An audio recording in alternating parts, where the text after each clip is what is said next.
ప్రభాస్ హీరోగా తెరకెక్కుతున్న latest movie the Raja సాబ్.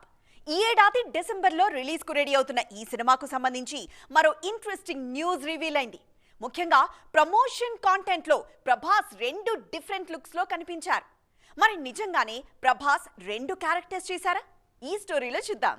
ఈ మధ్యకాలంలో వరుసగా లార్జర్ దాన్ లైఫ్ రోల్స్ మాత్రమే చేస్తున్న ప్రభాస్ కాస్త డిఫరెంట్గా ట్రై చేస్తున్న మూవీ ది రాజా సాబ్.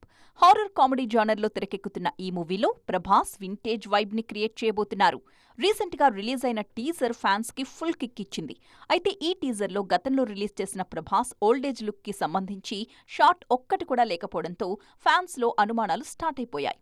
ఇన్నాళ్లు ది రాజాసాబ్ సినిమాలో ప్రభాస్ డ్యూయల్ రోల్లో నటిస్తున్నారని ఫిక్స్ అయ్యారు ఫ్యాన్స్. కానీ లేటెస్ట్ అప్డేట్తో అన్ని లెక్కలు తారుమారైపోయాయి. ఈ సినిమాలో ప్రభాస్ ఒకే క్యారెక్టర్ ప్లే చేస్తున్నారట. అయితే ఓల్డేజ్ లుక్ కి సంబంధించిన సీన్ మాత్రం ఉంటుంది అన్న టాక్ వినిపిస్తోంది. ఒక సందర్భంలో తాత ఆత్మ ప్రభాస్ ని ఆవహించినప్పుడు అలా వైట్ హెయిర్ తో భయపెట్టేలా ప్రభాస్ కనిపిస్తారు అన్నది లేటెస్ట్ అప్డేట్. మరి ఈ వార్తల్లో నిజమెంతో తెలియాలంటే సినిమా రిలీజ్ వరకు వెయిట్ చేయాల్సిందే.